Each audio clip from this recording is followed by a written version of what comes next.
Hello and welcome to another video review. This is Medal of Honor Pacific Assault for PC.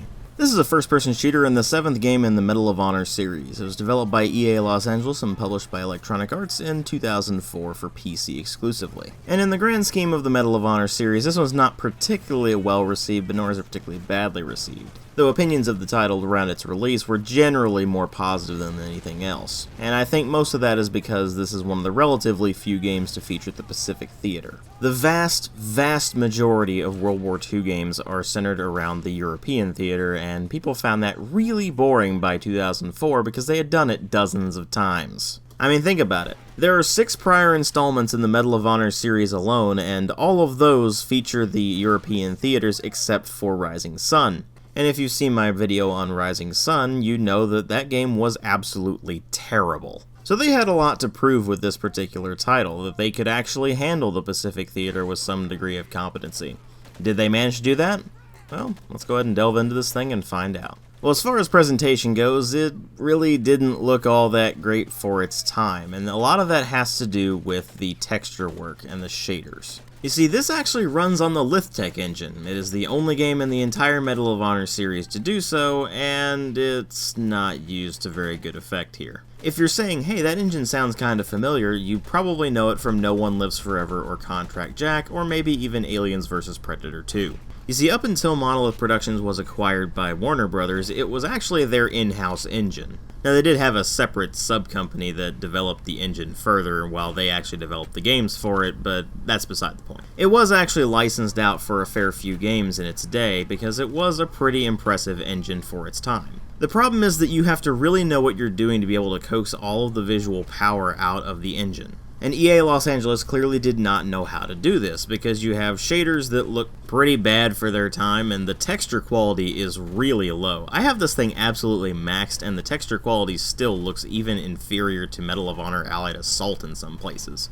The animations are wildly all over the place. Some of the weapon animations look fine, but then the bolt-action rifles look positively goofy when you're working the actions. Explosions often look positively goofy because they actually have very low frame counts, which means that things will just kind of jerk through the air, which looks ridiculous.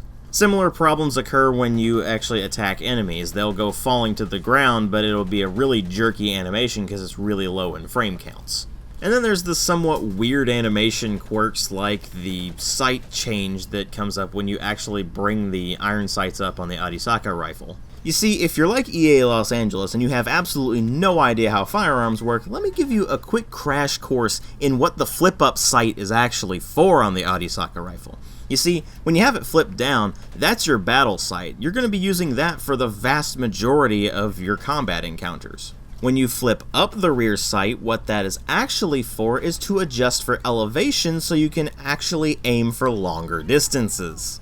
But of course, EA Los Angeles thought it would be a good idea to flip that sight up every single time you aim down your sights, no matter what range you're engaging at, so it just kind of looks ridiculous and actually takes up a large portion of the screen. Not to mention there are a lot of clipping problems all over the place, so that really doesn't help matters either. I guess the positives are, at least the jungle environments look okay, and the characters in this don't look absolutely terrible. And then of course there's the matter of the color palette. This one actually goes against the norm of the time because there's not gray everywhere. You see, instead it's chairo to midori to shajitsu-tekina, which means that at least the color scheme is not the brown and gray nonsense that we've seen in so many other World War II shooters. Problem is that the vast majority of the environments in this game are jungles, and they look almost exactly the same as one another, meaning that it gets really tiring really quickly. Similarly tiring is the sound design, because you're dealing with a soundtrack that is in keeping with what you've seen from the previous Medal of Honor games, except this one was done by Christopher Lennertz as opposed to Michael Giacchino. But it is still pretty generic World War II game music that you'll just end up forgetting about completely after a while, until it starts blaring in your ears because, man, the music is loud in this thing. There's also the issue of sound effects, which are kind of all over the place. Some of the gun sounds are actually pretty decent, namely things like the shotgun, which sounds like a friggin' cannon.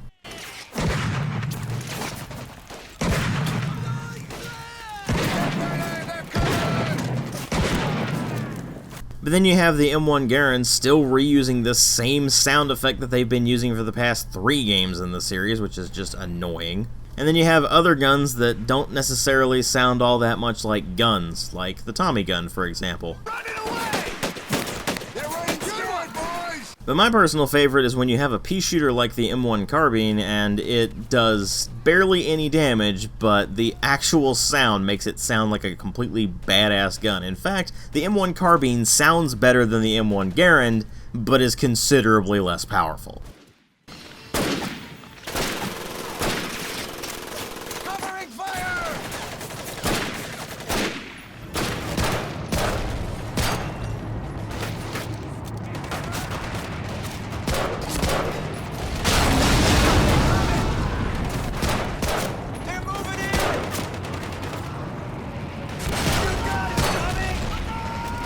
Because for some utterly baffling reason in EA Los Angeles' mind, that somehow makes sense. Then there's the explosions, which actually seem to get a bit too loud for the actual audio files to be able to handle. Meaning that you will actually sometimes hear them clipping, and it sounds really bad when that happens. But other than things like that, the actual sound effects for the game, for the most part, are decent enough. They're just not particularly amazing, except for a handful of guns here and there. And then you move over into the voice acting, which is just competent. The main character of the game, Tommy Conlon, ends up sounding kind of bored most of the time, and most of the other characters just come across as somewhat flat. I mean, you have situations where their comrades are getting mowed down left, right, and center, and they should be absolutely horrified, but there they are sitting there cracking jokes and cheering like they just won the Super Bowl.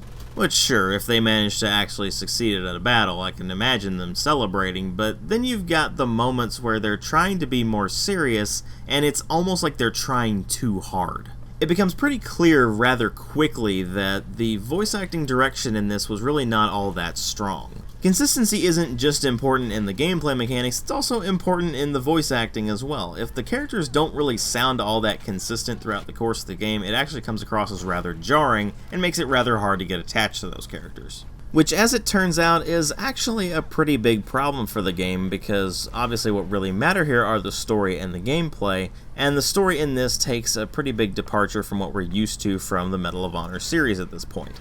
You see, the original Call of Duty was released the previous year, and it completely curb-stomped everything in the Medal of Honor series up to that point combined. It was a pretty massive wake-up call for EA, so they decided to kind of go the same route and focus a lot on a sort of Band of Brothers style. To that end, you take on the role of Tommy Conlon, who is a U.S. Marine in the Pacific Theater, and you start off by being stationed on the USS Arizona, which is at Pearl Harbor, and obviously all hell breaks loose there, and you have basically the intro sequence for Medal of Honor Rising Sun, except less garbage.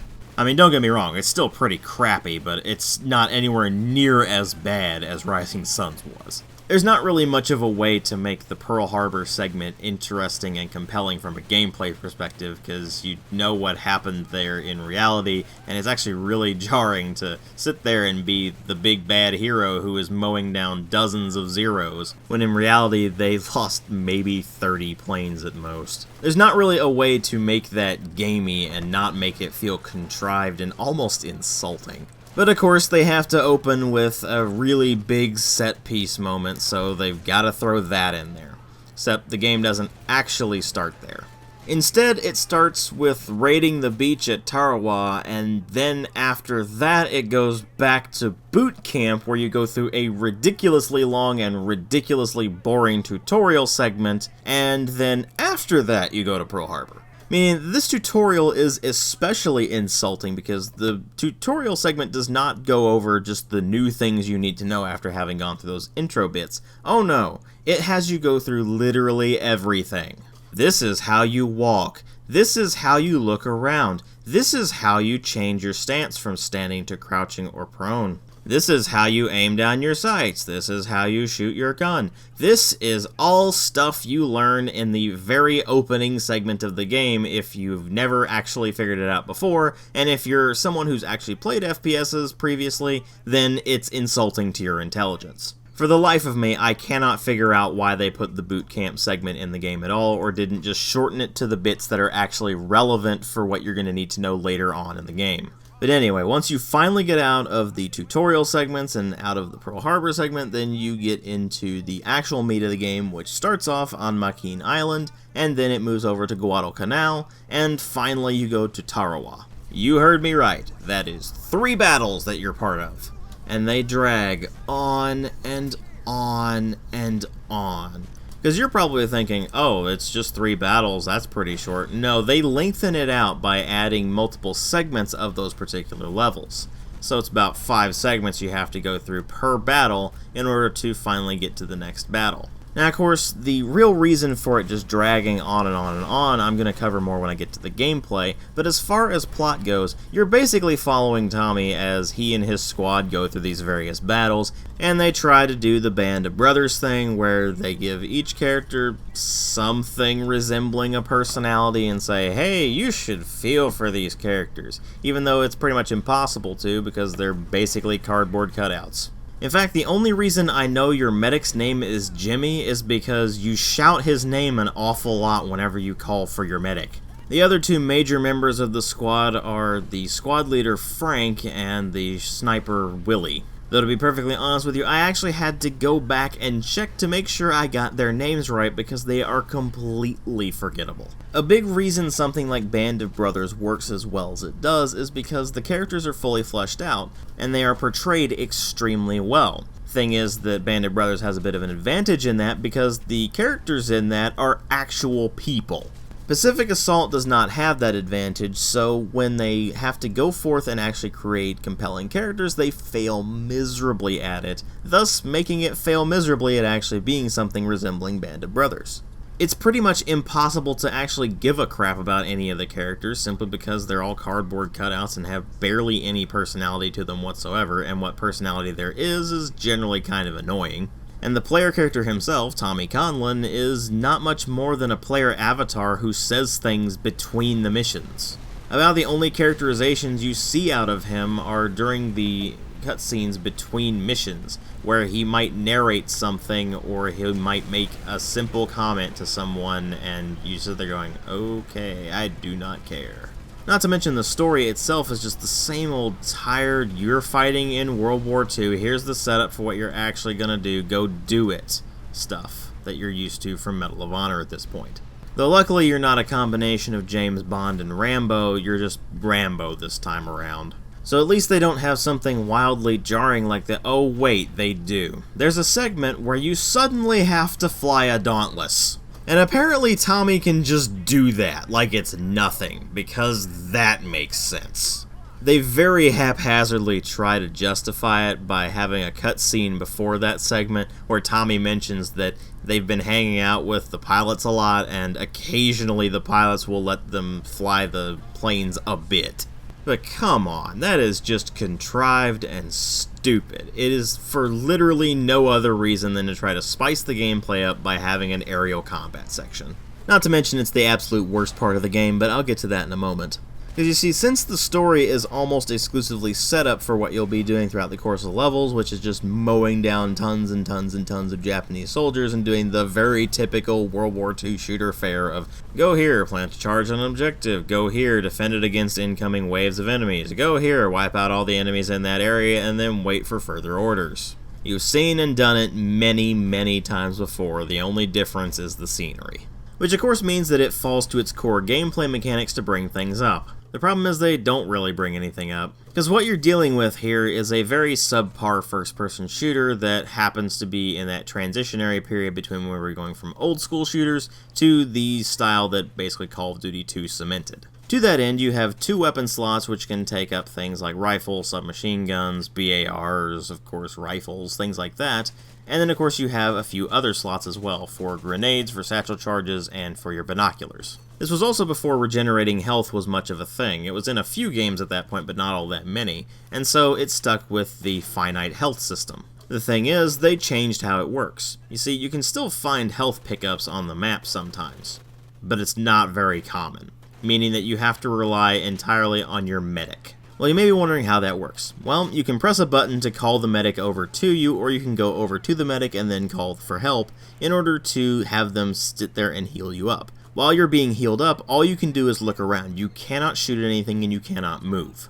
After the medic is finished healing you, you're actually back up to full health, so that is something that's pretty powerful, which means that they only let you use it 4 times in a map. You may think, wow, that sounds like barely any uses at all, but if you're playing this thing properly, then most likely you're not going to need to worry about it. Overall, the game is really not that difficult, so they don't really give you all that many health items, except for on the levels where they know that it's going to be a lot more challenging, which means that you're going to burn through those medic uses pretty quickly. Because it's also worth noting that whenever you actually lose all of your health, you don't instantly die and have to restart the level. You actually go into a sort of down but not quite out state, where everything turns black and white and you're laying on the ground just staring up at the sky, and if you start to hear voices going through the past in your head, then you know that you're sitting there for too long. But the medic actually has a chance to come up there and revive you before it's too late. Now the thing is, they presumably put this into the game to make it more realistic and more challenging, but all it really does is make the healing process a hell of a lot more annoying.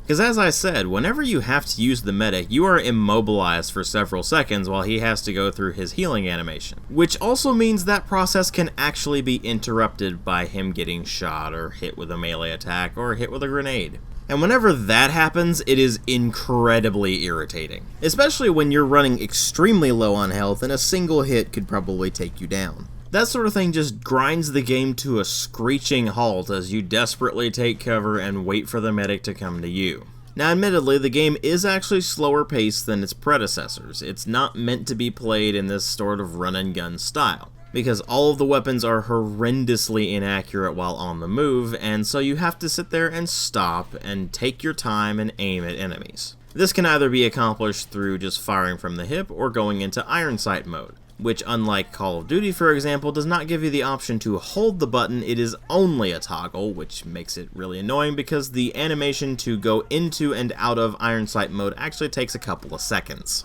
And even while aiming down the sights, that is no guarantee that your shots are actually going to be accurate. You see, much like in the previous Medal of Honor games, there is arbitrary inaccuracy put into the game. Now luckily, with regards to the hip fire, they actually put in a dynamic crosshair, so now you can actually tell that your shots are going to go all over the place, but it even does that when you're in iron sight mode. Which of course means that the same problems that you saw with Medal of Honor Allied Assault, where the hit detection is ridiculously spotty, and of course you have the problem of not even being able to hit enemies in the first place, even though you're actually aiming right at them, meaning that the actual combat mechanics are incredibly irritating to deal with. This is only compounded by the fact that you have only 2 weapon slots, meaning that you have to switch between whatever your long-range weapon is and whatever your close-range weapon is. At least that's what I'm guessing you've picked out, because that's about the only sane thing to pick.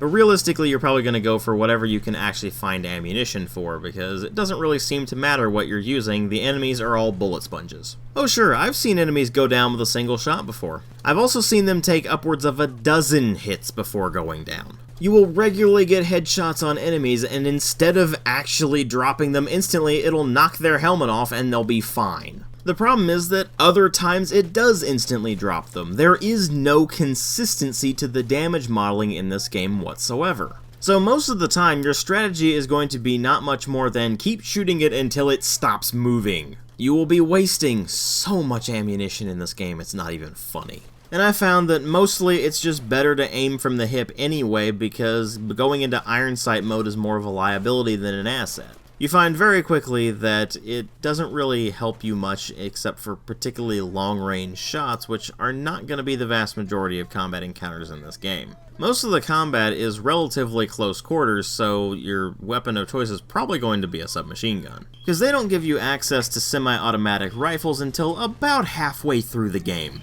Until then, all of your rifles are bolt action, and the bolt actions are rather slow to work in this game.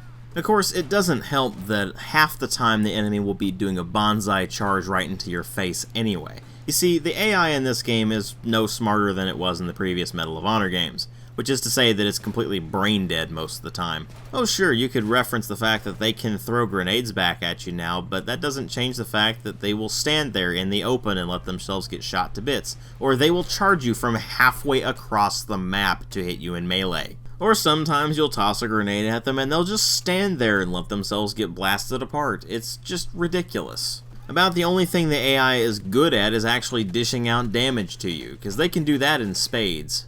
And a word of warning, don't let them get close enough to actually hit you with the melee attacks, because a lot of their guns tend to have bayonets on them. And if you get hit by a bayonet, then it triggers a bleed effect, which means that you will very slowly lose health until you bandage yourself. If you're hearing a heartbeat sound and you look at your health bar and it's either slowly dwindling or it's actually fairly high up in the amount but it's slowly going down, then that means you're under the bleed effect and you need to apply a bandage, which slows you down horrendously and prevents you from being able to shoot at things.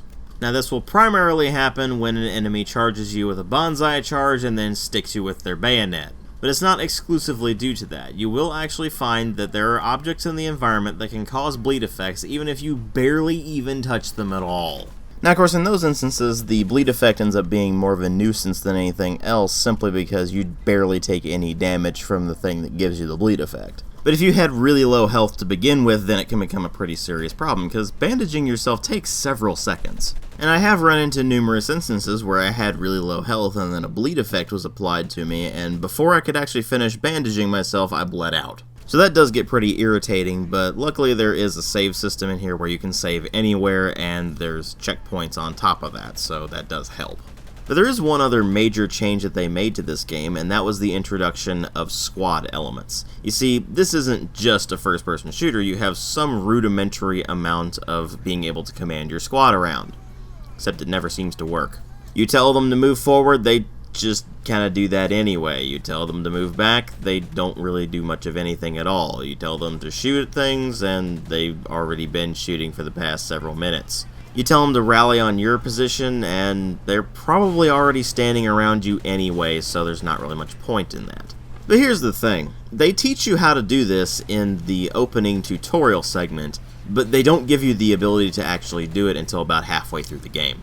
And even when they do finally give you the ability to mess around with the squad commands, there's really no reason to do it.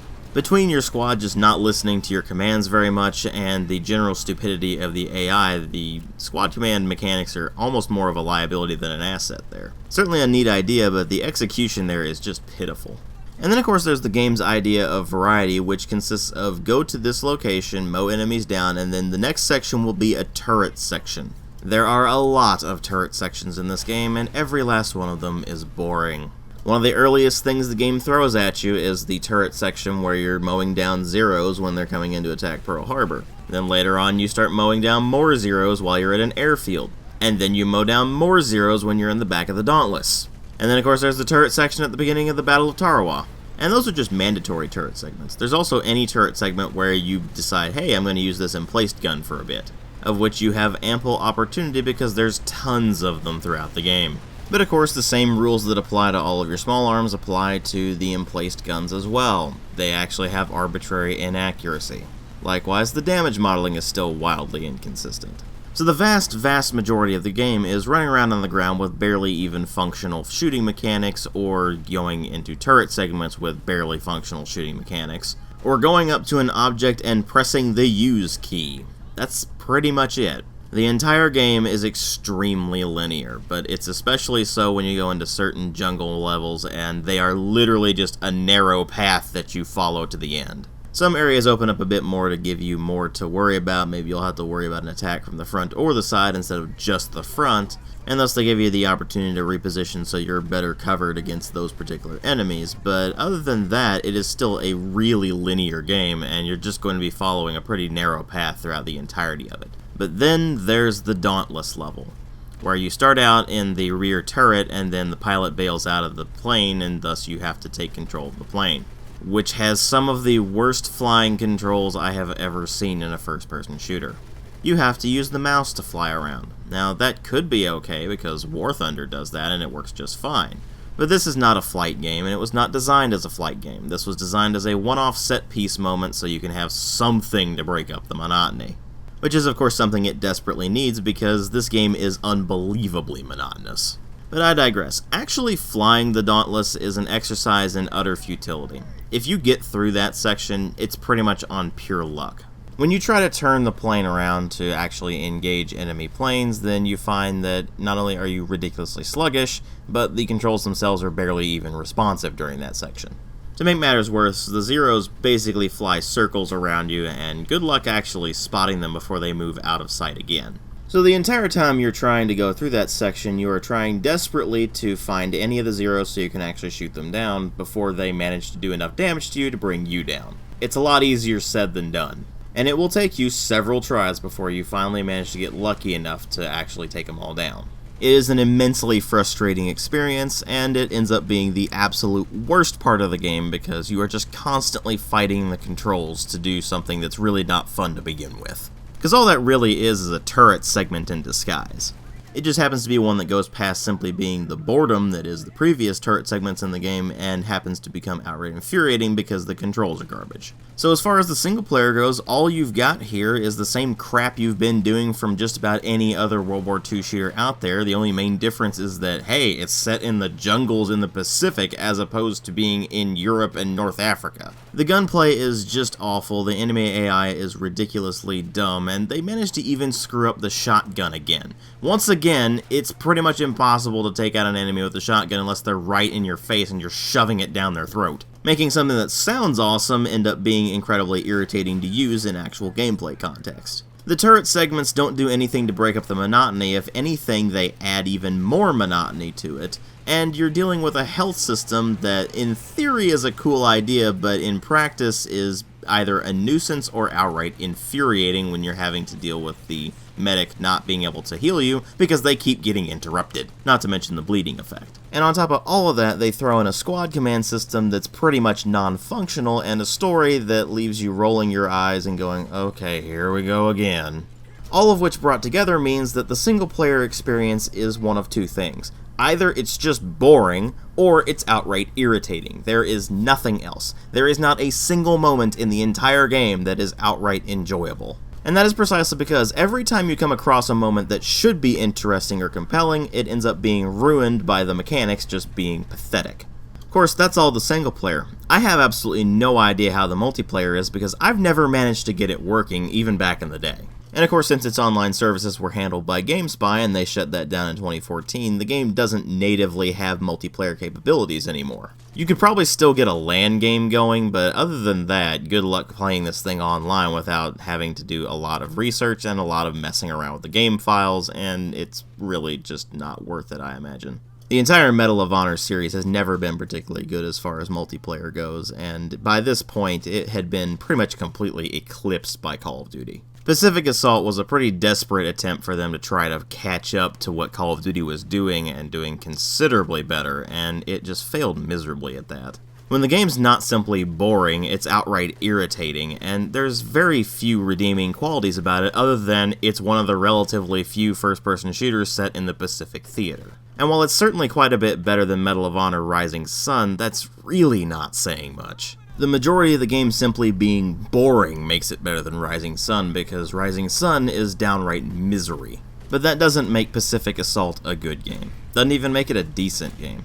It's still a pretty bad one when you get down to it, and the Dauntless section really just solidifies that. And it's a real shame, because they had plenty of opportunity to make something really interesting and compelling, and instead they made something that's frankly a piece of crap.